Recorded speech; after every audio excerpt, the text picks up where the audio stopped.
sudah menjadi aktivis pada saat itu. Cikal bakal 98 itu Cikal bakal reformasi. Reformasi itu gerakan-gerakan kita lakukan. Bahkan saya dulu mau mendatangkan Gus Dur sama Megawati, sebetulnya gubernurnya Pak Ramli Hasan Basri. Tahun berapa itu kira-kira, Kak? Tahun 90-an. Hatiku berarti Partai Kebangkitan Bangsa, kayak gitu. Iya, betul.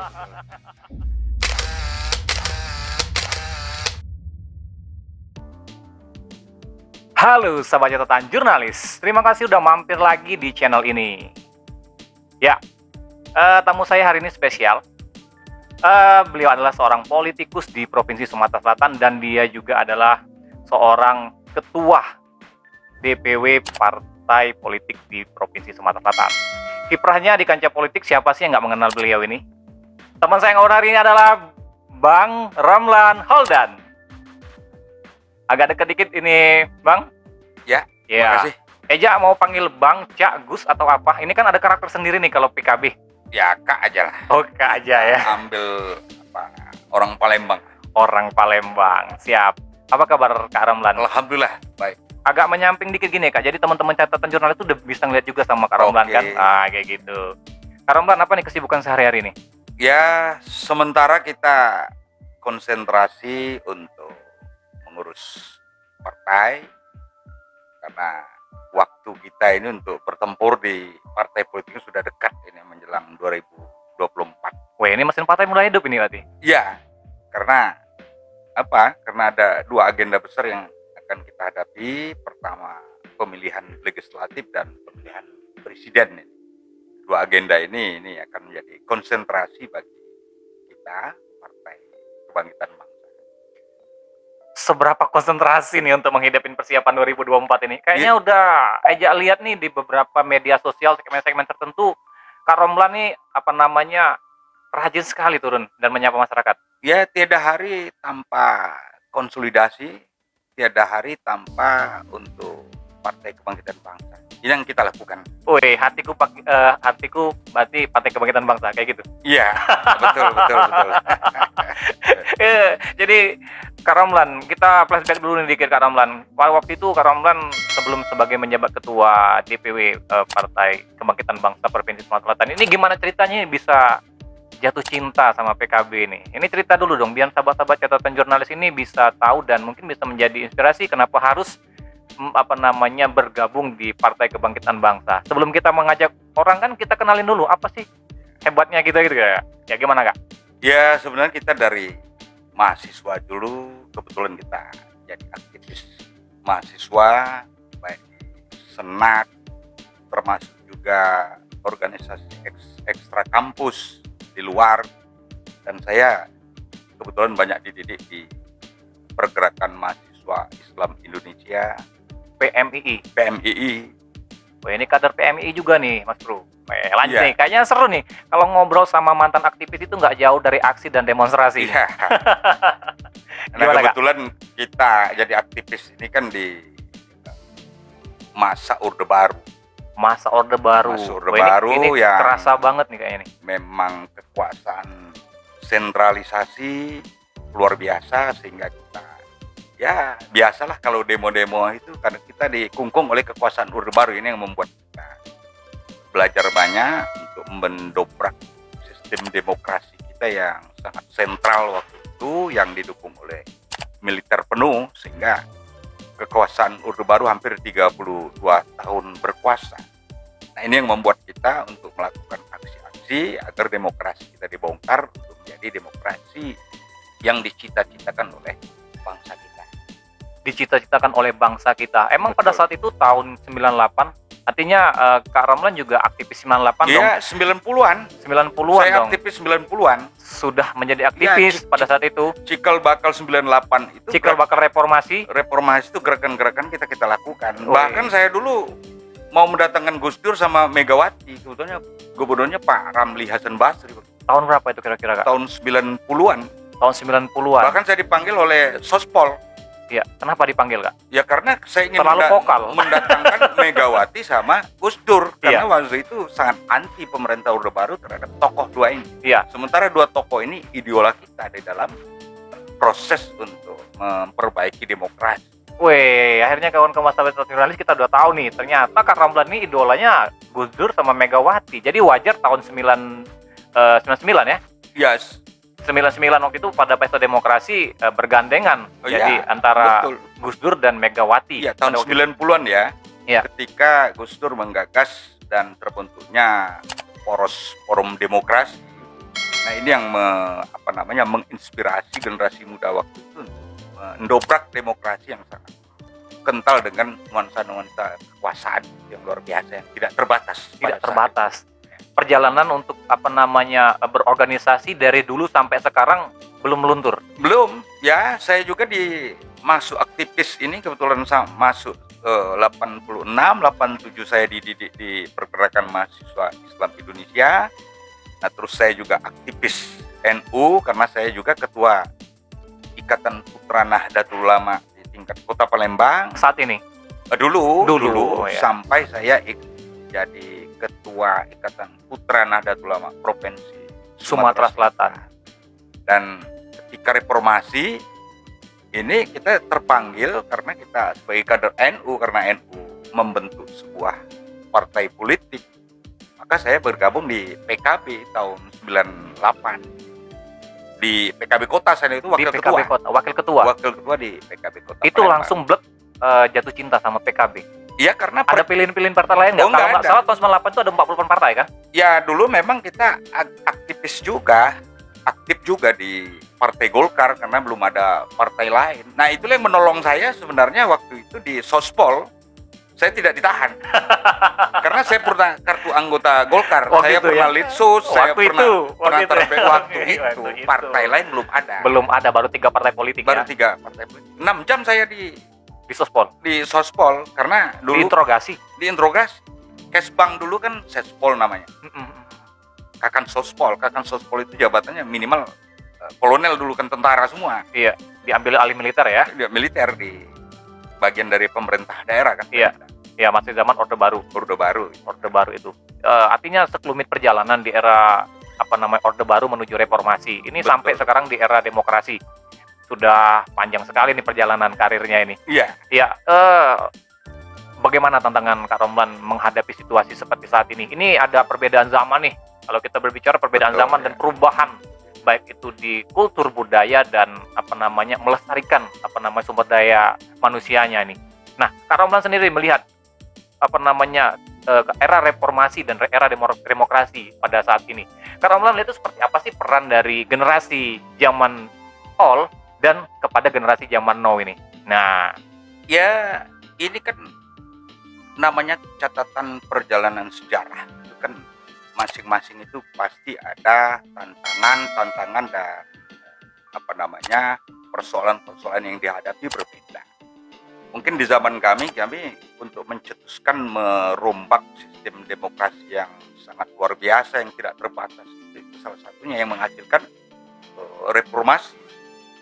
Reformasi ini juga ya kita harus patut syukuri apapun bentuknya. Soal kekurangan, mungkin ada yang belum sempurna, itu harus kita benahi bersama.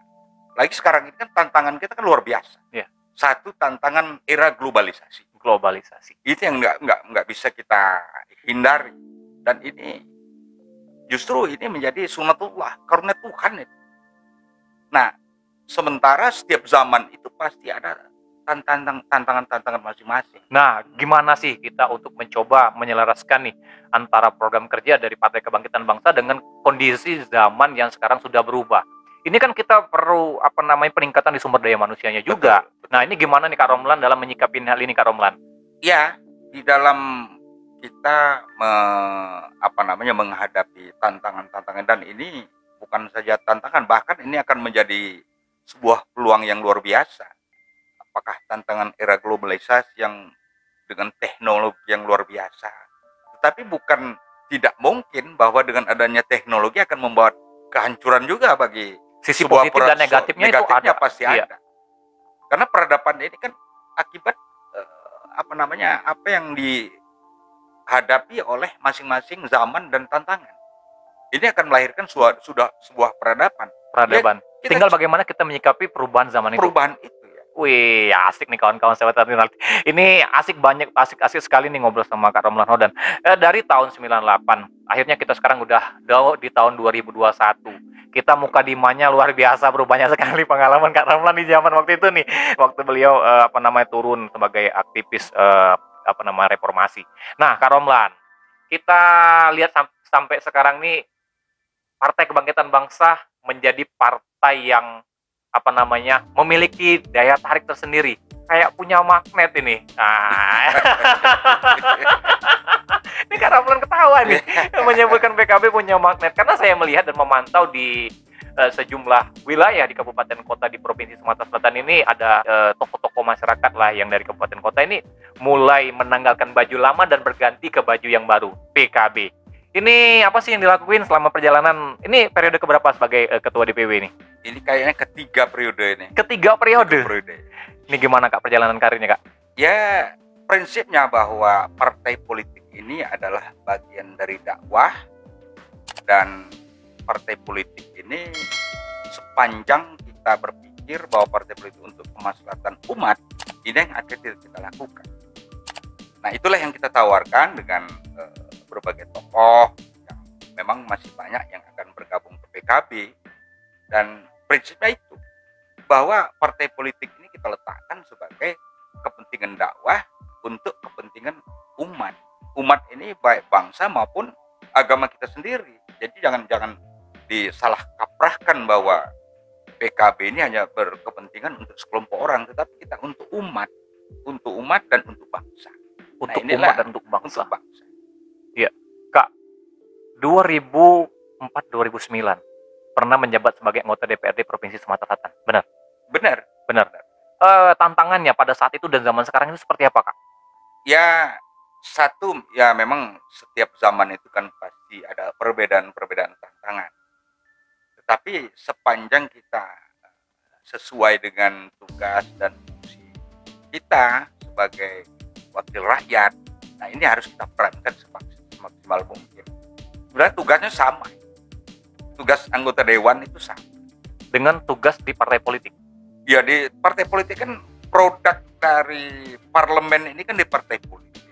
Produk hukum ini kan dari partai politik. Aturan bersama ini kan dari partai politik. Tanpa lewat partai politik mana mungkin? Karena konstitusi kita itu mengatur itu. Ya. Soal undang-undang, soal peraturan itu dari parlemen. Parlemen itu dari mana? Dari partai politik. Nah, kalau kita mau membenahi bangsa ini, ya memang salah satu pintu masuknya harus dari partai politik. Terjun ke partai politik, bergabung di partai politik. Di partai politik baru bisa kita bersama-sama untuk membuat seluruh aturan yang ada, termasuk peraturan perundang-undangan ini yang diatur oleh konstitusi kita. Tanpa itu kita nggak pada mungkin jadi seperti sekarang ini ya. Iya. Tanpa itu kita jadi parlemen jalanan lagi. Aduh, ini bawa toa, pakai mobil komando. Wah, ini Kak, di era sekarang nih partai PKB semakin hari semakin seksi dan semakin banyak peminatnya. Ya, aduh. Terima kasih. Ini kita kasih aplaus dulu nih teman-teman, coba. Ya. Jadi PKB semakin hari semakin seksi, semakin banyak peminatnya. Artinya semakin menuju kedewasaan. Ya Kak, bagaimana sih kita membenahi sumber daya manusianya dulu nih agar bisa turut serta dalam meluruskan program-program partai?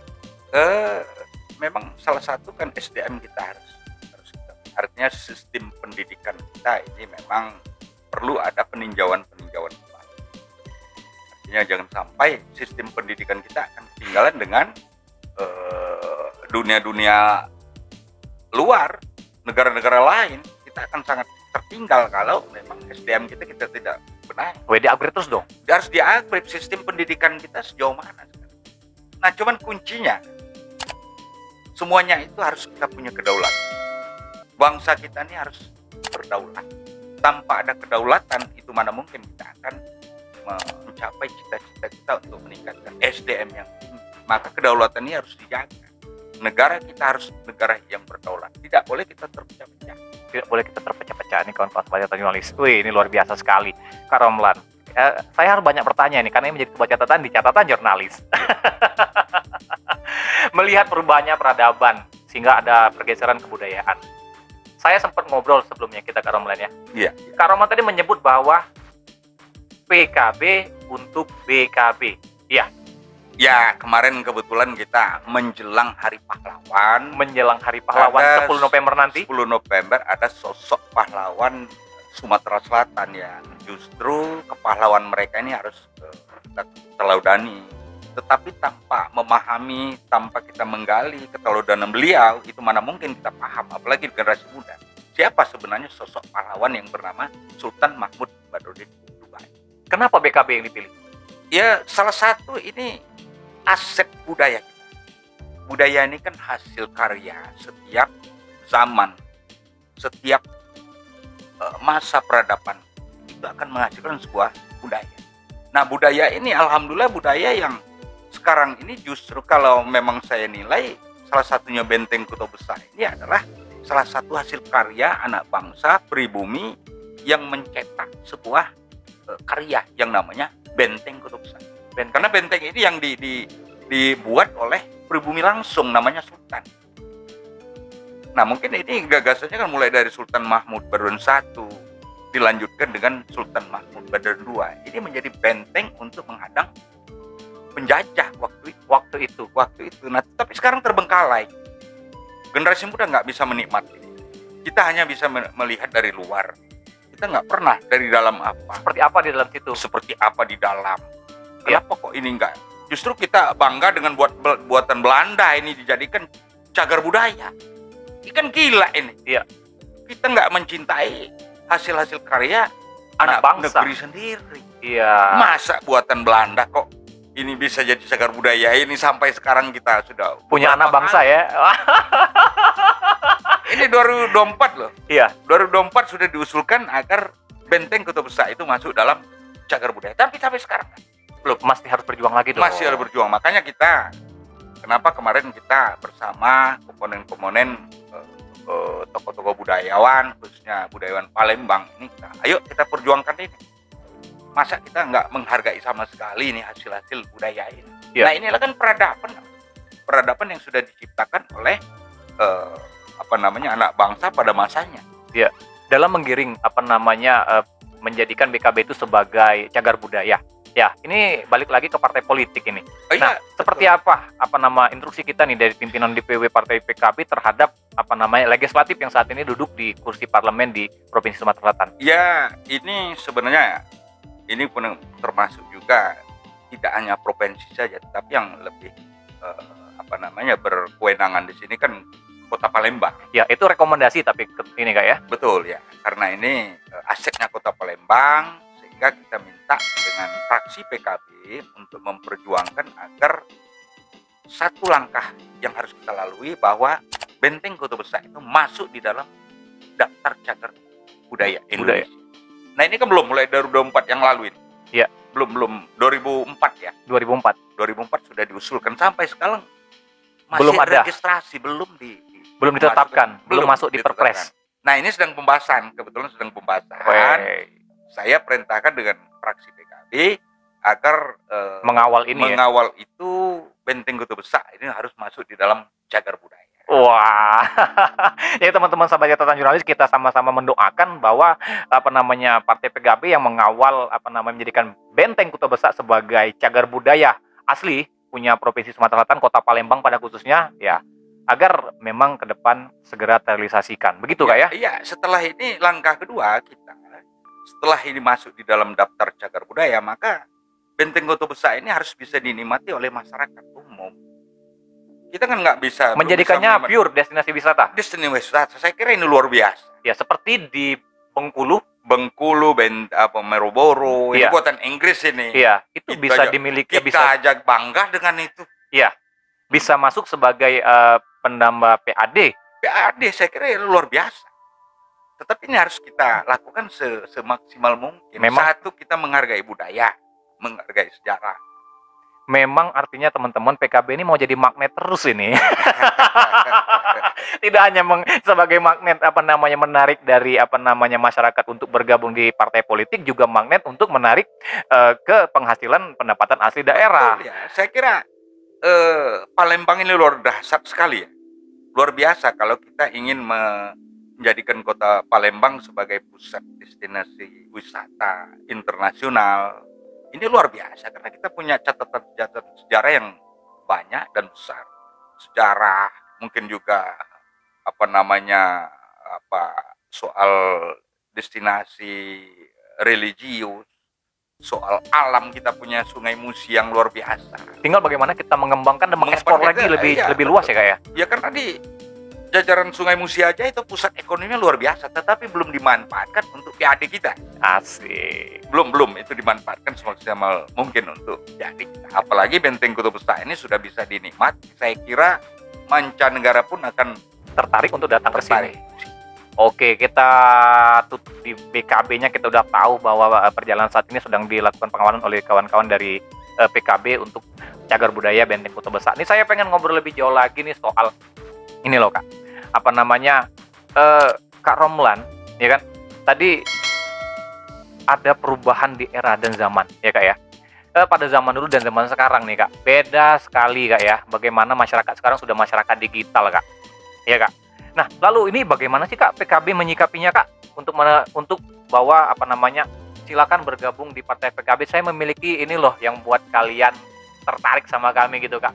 Sebagai sekarang mau nggak mau Kak, bonus demografi itu 50% lebih itu sudah didominasi sama anak-anak milenial nih Kak. Nah, kita sudah merencanakan beberapa program ini dalam rangka kita berkomunikasi, berinteraksi dengan kelompok-kelompok yang 52% ini. Kelompok milenial ini kan hampir 52%. Ya. Nah ini makanya kita memaksimalkan satu, karena kelompok milenial ini kan mereka tidak bisa terpisah dengan digital. Bahkan dia 15 menit bangun tidur yang dicari bukan apa-apa, tetapi HP yang dicari. Artinya betapa digitalisasi ini kan menjadi kebutuhan bagi kelompok-kelompok milenial. Ya. Nah dengan fenomena ini maka PKB harus membentuk tim tersendiri. Kita juga sudah membentuk tim media sosial kita juga membentuk tim-tim, apakah di Facebook, apakah di TikTok, apakah di YouTube. Ini semua sudah kita lakukan. Mudah-mudahan ke depan yang penting konten-kontennya untuk kemaslahatan. Karena tugas kita partai politik dakwah untuk kemaslahatan umat. Dakwah untuk kemaslahatan umat. Luar biasa. Kak, satu lagi nih Kak, saya mau tanya Kak. Di tahun 2024, khususnya di tahun 2022 ke depan, ada beberapa partai politik yang saat ini sudah mulai register lah ya. Nah, ada kekhawatiran nggak sih ada masuk partai-partai baru yang akan ikut berkompetisi di Pesta Demokrasi 2024? Ini akan banyak bagi-bagian nih gini. Gimana? Nggak apa-apa. Ini namanya demokrasi, bahkan kita dorong. PKB nggak takut? Oh nggak takut. Siapa takut? Yang penting demokrasi kita berkembang. Masa kita dulu berjuang demokrasi kita tidak terkooptasi oleh kekuasaan, kita akan mengkerdilkan mereka? Itu teman-teman seperjuangan kita. Yang penting syarat dan ketentuan yang berlaku harus dipenuhi. Ya, yang penting ya syarat aturan-aturan dipenuhi. Saya kira bersama-sama kita membicarakan suara demokrasi. Yang ini juga kepentingan umat juga. Jadi artinya siapapun boleh bergabung ke PKB, dan PKB tidak takut dengan masuknya nanti partai-partai baru yang ikut berkompetisi di Pilpres Pileg di 2024. Nah, karena PKB ini partai terbuka ya. Bukan partai Islam, tapi partai terbuka. Tetapi PKB memang dilahirkan oleh rahimnya Nahdlatul Ulama, maka mau nggak mau apa yang menjadi cita-cita ikhtiar Nahdlatul Ulama itu menjadi bagian ikhtiar dari Partai Kebangkitan Bangsa. Khususnya soal konteks kebangsaan dan keislaman. Jadi antara negara dan agama itu memang itu bagian dari misi yang akan kita lakukan. Jangan sampai artinya benturan antara negara dengan agama. Jujur ini bahwa kunci kita untuk menjalankan ibadah ini harus tertib dulu. Makanya kata Imam Al-Ghazali, tertib dunia syarat mutlak untuk kita tertibnya agama. Oke. Kasih aplaus dulu teman-teman jurnalis ini. Ini hari ini kita ngobrol sama Kak Romlan Holdan, Ketua DPW Partai Kebangkitan Bangsa Provinsi Sumatera Selatan. Ini kita baru kupas kulitnya aja, ya. Saya berharap nanti kita bisa ngobrol lebih lanjut, Kak Romlan, Ya, dengan siap. targetan dan strategi dari PKB menjelang pemilu 2024 Insya dan Allah. bagaimana masuk di Partai Kebangkitan Bangsa, ya. Bagaimana masuk Partai Kebangkitan Bangsa dan saya saya berharap kita akan ngobrol lebih lanjut ya, Kak ya. Ya, Karena siap. ini obrolan kalau sama aktivis ini asik sekali, Bro. Iya kan, memang kita nggak cukup dengan waktu yang beberapa menit. Memang kita perlu waktu luas. Tapi karena kalau kita langsung habis dibahas hari ini, saya nggak diundang lagi. Ya. Insya Allah ini tanggal 7 November kita akan melakukan diskusi di Benteng Kutubsa, nilai-nilai kepahlawanan yang akan diambil dari seorang Sultan Mahmud Badurin. Oke, tanggal 7 November nanti kita akan ada diskusi terbuka, FGD lah ya. Ya. Artinya semoga itu ke depan juga bisa bermanfaat bagi masyarakat untuk lebih mengenal lagi kepahlawanan tokoh di Provinsi Sumatera Selatan ini. Ya. Oke, saya Riza Palepi dan Kak Romlan Holdan, Ketua DPW Partai Kebangkitan Bangsa Provinsi Sumatera Selatan. Terima kasih dan sampai jumpa lagi di catatan jurnalis selanjutnya. Waalaikumsalam warahmatullahi wabarakatuh. Terima kasih, Kak. Makasih Megi. Ya, Sambil oke. ngopi kita. Siap. Sudah menjadi aktivis pada saat itu. Cikal bakal 98 itu Cikal bakal reformasi. reformasi itu gerakan-gerakan kita lakukan. Oh. Bahkan saya dulu mau mendatangkan Gus Dur sama Megawati, sebetulnya gubernurnya Pak Ramli Hasan Basri Tahun berapa itu kira-kira, Kak? tahun 90-an. Hatiku pasti Partai Kebangkitan Bangsa kayak gitu. Iya, betul.